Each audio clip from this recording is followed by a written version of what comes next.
I love putting and I love practicing putting when I know I can win and I can get better.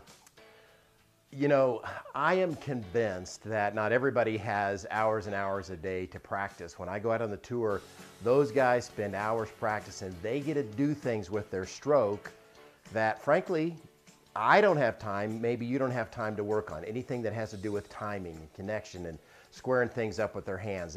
Those guys are phenomenal athletes. They do things that I can't do. I believe that if you and I are going to play better, we've got to have a stroke that is sort of maintenance free. It takes very little practice to perform pretty well. And I call that simple stroke a connected stroke, where the shoulders and the arms and the hands are very silent. They just move the putter back and forth. It doesn't require any hand action, which requires timing. I created the butter putter with that in mind. How do I practice a connected stroke? How do I know if my stroke is disconnected? And the answer is, if my hands are active, it's disconnected. If my arms take off and leave my shoulders behind, it's disconnected. The butter putter with the flexible shaft absolutely helps me keep those things connected, keeps me from trying to work my hands to get that putter back to square. And there's 3 steps with the butter putter: the takeaway, the transition, and impact. I want to work on the very first of those today. We call it the takeaway. And the idea is, I'm going to learn to take that putter away with a fully connected motion where the shoulders and the arms and the hands are very silent and the putter takes away.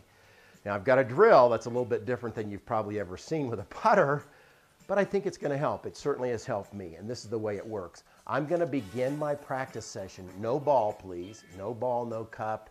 I'm not trying to make anything. I'm really trying to let my body feel what's going on. And I'm going to start with the putter well ahead of the ball and then just bring it back. I want to feel what it's like for that connected stroke to start. It's a little more difficult when I start from a standing start. So that's what we're going to work on. So here's the drill today. We're going to make a few strokes where we start out front and back. Out front and back. I want you to try that. Out front and back.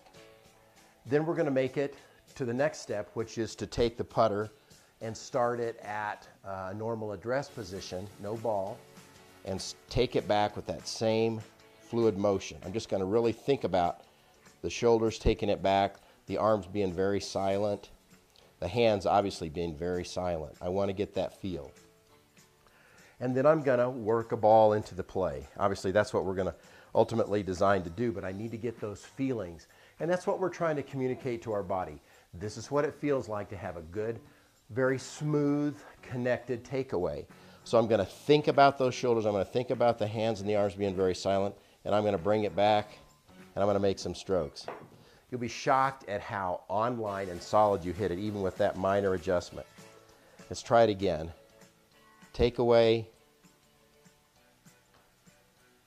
Boy, it's really good.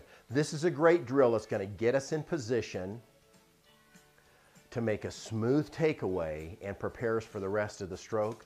But work on it. Start ahead of the ball, bring it to the back, start at the ball, take it back, and then start with a ball and hit some putts. It's going to help with that takeaway, which helps with a connected stroke, which helps you really create a simple stroke that doesn't require a tremendous amount of practice.